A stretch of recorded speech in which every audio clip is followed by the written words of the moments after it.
Pagi bersama Allah di waktu fajar oleh Ellen G. White, 9 Januari 2022. Mari kita berdoa.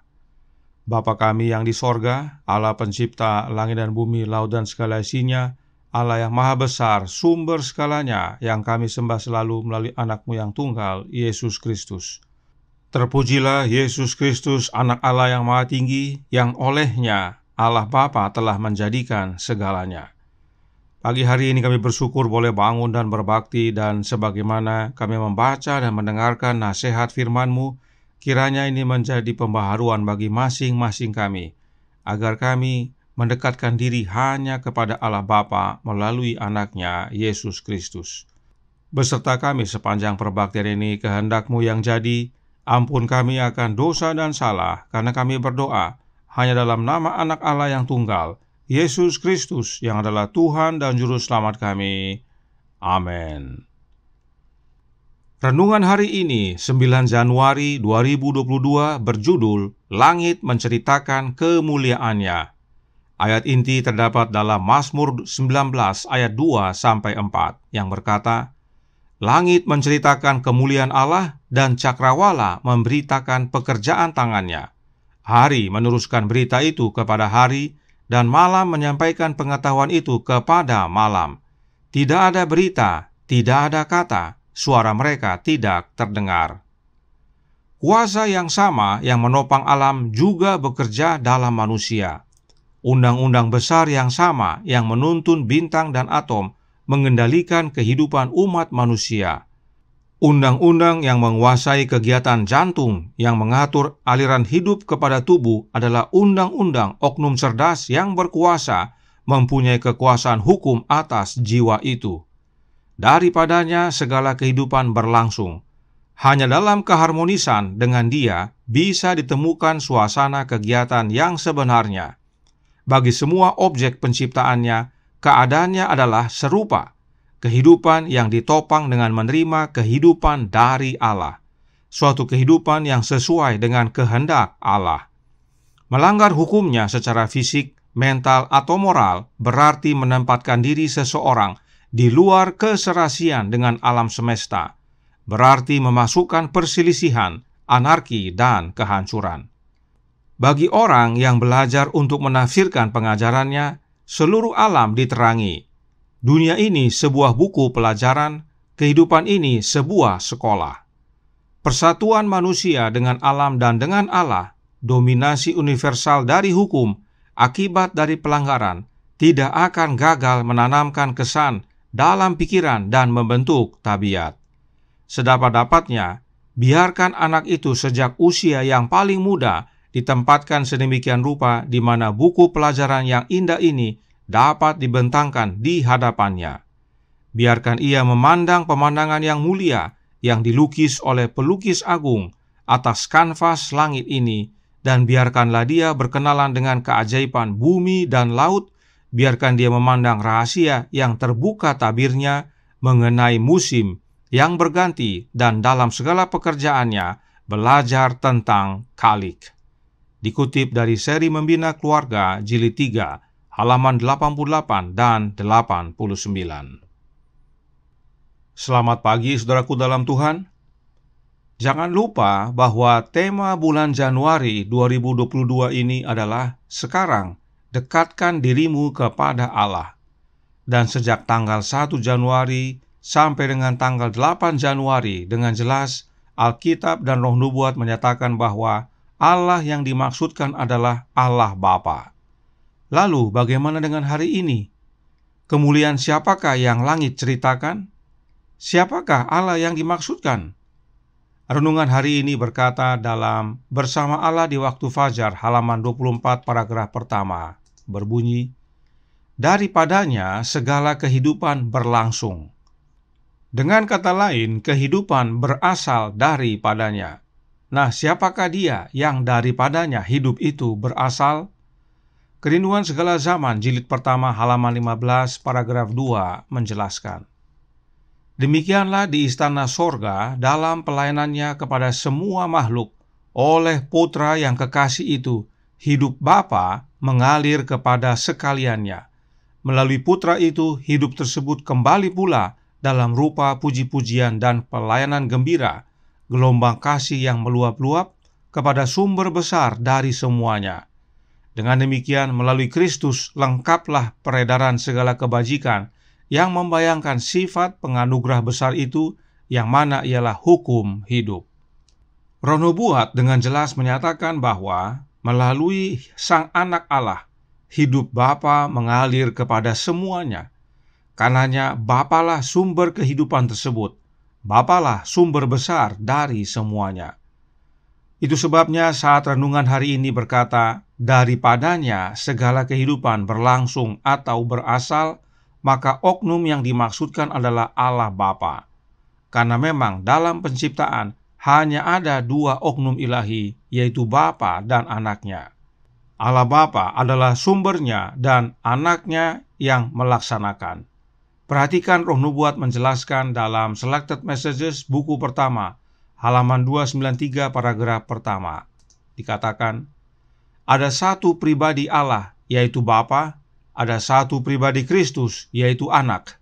Dan setelah pada zaman dahulu, Allah berulang kali dan dalam pelbagai cara berbicara kepada nenek moyang kita dengan perantaraan nabi-nabi, maka pada zaman akhir ini Ia telah berbicara kepada kita dengan perantaraan Anaknya, yang telah Ia tetapkan sebagai yang berhak menerima segala yang ada. Oleh Dia, Allah telah menjadikan alam semesta. Ia adalah cahaya kemuliaan Allah dan gambar wujud Allah, dan menopang segala yang ada dengan firman-Nya yang penuh kekuasaan. Dan setelah Ia selesai mengadakan penyucian dosa, Ia duduk di sebelah kanan yang maha besar di tempat yang tinggi. Ibrani 1 ayat 1-3. Roh Nubuat menjelaskan bahwa di dalam Ibrani 1 ayat 1-3 hanya ada dua oknum ilahi yang Paulus nyatakan, yaitu Allah Bapa dan Anaknya, Yesus Kristus. Allah Bapa adalah pencipta, tetapi Dia telah menjadikan segalanya melalui Anaknya. Paulus juga telah menyatakan hal yang sama kepada jemaat di Kolose. Kolose 1 ayat 16 berbunyi, karena di dalam Dialah telah diciptakan segala sesuatu yang ada di sorga dan yang ada di bumi, yang kelihatan dan yang tidak kelihatan, baik singgasana maupun kerajaan, baik pemerintah maupun penguasa. Segala sesuatu diciptakan oleh Dia dan untuk Dia. Dia yang dinyatakan dalam ayat ini adalah Yesus Kristus, dan dengan jelas dinyatakan Yesuslah yang menciptakan segala sesuatu. Dan tentang ayat ini Roh Nubuat menjelaskan dalam Para Nabi dan Bapa volume 1 halaman 22 paragraf pertama. Berbunyi, Allah Bapa bekerja melalui Anaknya di dalam menciptakan segenap makhluk sorga, karena di dalam Dialah telah diciptakan segala sesuatu yang ada di sorga dan yang ada di bumi, yang kelihatan dan yang tidak kelihatan, baik singgasana maupun kerajaan, baik pemerintah maupun penguasa. Segala sesuatu diciptakan oleh Dia dan untuk Dia. Kolose 1 ayat 16. Dengan jelas dikatakan oleh Roh Nubuat bahwa Allah Bapa bekerja melalui Anaknya dalam menciptakan segenap makhluk sorga dan bahkan segala sesuatu.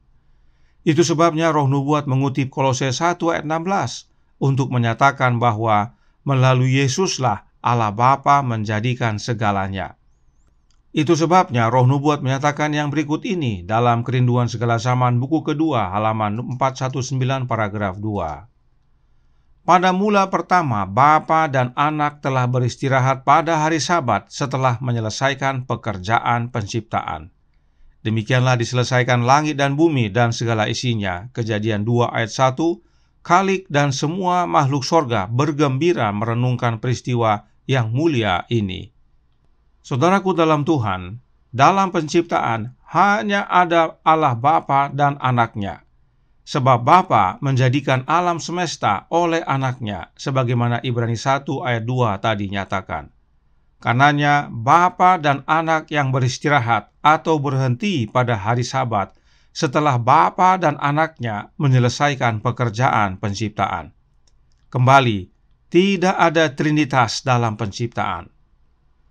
Lalu, mengapa gereja Advent yang sekarang ini mengajarkan bahwa ada oknum Allah Roh yang terlibat dalam penciptaan? Apa dasarnya gereja Advent berkata demikian? Berikut ini dasarnya. Kejadian 1 ayat 1-2 berbunyi, "Pada mulanya Allah menciptakan langit dan bumi. Bumi belum berbentuk dan kosong, gelap gulita menutupi samudra raya, dan Roh Allah melayang-layang di atas permukaan air." Inilah dasar yang digunakan oleh gereja Advent yang sekarang ini untuk membuktikan adanya oknum yang mereka sebut Allah Roh yang terlibat dalam penciptaan. Apakah benar demikian? Tentu tidak. Ayat ini menyatakan tentang Roh Allah, dan Roh Allah itu bukanlah Allah Roh. Roh Allah tidak sama dengan Allah Roh. Roh Allah itu artinya rohnya Allah itu sendiri dan bukan oknum lain yang mereka sebut Allah Roh. Nah, anehnya, para ahli teologi dalam gereja Advent yang sekarang ini hanya menerapkan penipuan ini kepada kata Roh Allah. Bagi mereka, Roh Allah dan Allah Roh sama. Dan itulah yang mereka ajarkan kepada para umat. Tetapi saat membaca ayat berikut ini, Markus 1 ayat 26 berbunyi, "Roh jahat itu menggoncang-goncang orang itu, dan sambil menjerit dengan suara nyaring, ia keluar daripadanya." Apakah para ahli teologi gereja Advent mengajarkan bahwa roh jahat itu sama dengan jahat roh? Tentu tidak. Roh jahat itu adalah setan itu sendiri, bukan oknum lain yang bukan setan. Kemudian, 1 Korintus 2 ayat 11 yang berkata, "Siapa gerangan di antara manusia yang tahu apa yang terdapat dalam diri manusia selain roh manusia sendiri yang ada di dalam dia? Demikianlah pula, tidak ada orang yang tahu apa yang terdapat di dalam diri Allah selain roh Allah." Jelas, saudaraku dalam Tuhan. Nah, apakah para ahli teologi mengajarkan bahwa roh manusia itu sama dengan manusia roh? Sudah pasti tidak. Karenanya para ahli teologi dalam gereja Advent yang sekarang ini tidak konsisten. Padahal, I think that partly the answer will be in inconsistency. We have, everybody says, well, I am following this and this rule or these principles. But really I think that it goes and melts at the end to the issue of consistency. mereka sendiri berkata harus konsisten dalam membaca Alkitab. Nah, mungkin ada yang bertanya, bagaimana dengan penciptaan manusia dalam Kejadian 1 ayat 26? Apakah ada Allah Roh dalam proses penciptaan manusia? Jangan khawatir, kita akan bahas dalam renungan pagi tanggal 11 Januari nanti, dan tentang Roh Kudus kita akan pelajari dalam pendalaman renungan tanggal 18 Januari. Mengapa ini semua harus kita pelajari dan ungkapkan? Karena semua umat Allah sudah terlalu lama menerima ajaran yang salah. Alkitab dan Roh Nubuat dengan jelas menyatakan hanya dua oknum ilahi yang terlibat dalam penciptaan, yaitu Allah Bapa dan Anaknya. Allah Bapa adalah sumbernya dan Anak Allah yang melaksanakannya. Jangan lupa kutipan berikut ini yang meskipun cukup panjang, tetapi wajib diketahui dan diingat oleh semua umat Allah yang masih percaya tulisan Roh Nubuat. Alfa dan Omega jilid pertama halaman 25 paragraf 1 menjelaskan, Raja alam semesta memanggil segenap penduduk sorga agar di hadapan mereka ia dapat menetapkan kedudukan yang sebenarnya daripada Anaknya dan menunjukkan hubungan yang ada antara Dia dengan semua makhluk ciptaan. Anak Allah ikut serta dalam pemerintahan Bapa, dan kemuliaan Allah yang kekal menyelubungi keduanya. Di sekeliling tahta Allah berhimpun malaikat-malaikat yang tiada terhitung banyaknya, berlaksa-laksa dan beribu-ribu laksa, Wahyu 5 ayat 11. Malaikat-malaikat yang tertinggi sebagai pelayan dan bawahan bersukacita di dalam terang yang terpancar kepada mereka dari hadirat ilahi. Di hadapan perhimpunan penghuni sorga itu, Raja mengumumkan bahwa tiada satu pun kecuali Kristus Anak Allah yang tunggal itu dapat ikut serta dalam maksud-maksudnya, dan kepada Dia diberikan kuasa untuk melaksanakan kehendak-Nya. Anak Allah telah melaksanakan kehendak Bapa dalam penciptaan segenap penduduk sorga, dan kepada Dia, sebagaimana kepada Allah, hormat dan kesetiaan harus dinyatakan. Kristus tetap menggunakan kuasa ilahi dalam menciptakan bumi dan penghuninya. Tetapi di dalam semuanya itu, Ia tidak berusaha mencari kuasa dan kemuliaan bagi dirinya, sehingga bertentangan dengan rencana Tuhan. Dan Ia, yaitu Yesus, mengutamakan kemuliaan Bapa, serta melaksanakan maksud-maksudnya yang penuh kasih dan kebajikan. Perhatikan saudaraku dalam Tuhan. Roh nubuat berkata, anak Allah ikut serta dalam pemerintahan Bapa, dan kemuliaan Allah yang kekal menyelubungi keduanya. Artinya, hanya dua yang berada dalam pemerintahan Bapa, yaitu Bapa itu sendiri dan anaknya. Kemudian di hadapan penghuni sorga, Allah Bapa yang adalah Raja alam semesta mengumumkan bahwa hanya Kristus dan tidak ada oknum yang lain yang dapat ikut serta dalam maksud-maksud Allah. Dan kepada Kristus, Allah Bapa telah memberikan kuasa untuk melaksanakan kehendak Bapa, dan salah satunya adalah menciptakan. Yesus menerima kuasa untuk melaksanakan penciptaan baik di sorga maupun di bumi ini.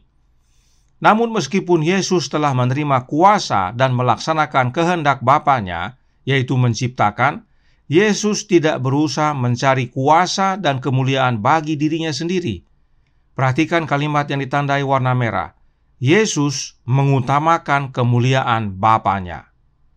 Jadi saudaraku dalam Tuhan, saat dikatakan oleh renungan pagi hari ini, langit menceritakan kemuliaannya. Kemuliaan siapa yang dimaksudkan? Kemuliaan Allah Bapa. Sebab Yesus, meski telah menerima kuasa untuk melaksanakan penciptaan, baik di sorga dan di bumi, sama sekali tidak mencari kemuliaan bagi dirinya. Yesus mengutamakan kemuliaan Bapanya. Karenanya, kepada Allah Bapa lah kita mendekatkan diri kita. Bagaimana caranya?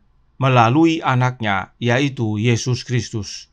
Sebab Yesus berkata, tidak ada seorang pun yang datang kepada Bapa kalau tidak melalui aku.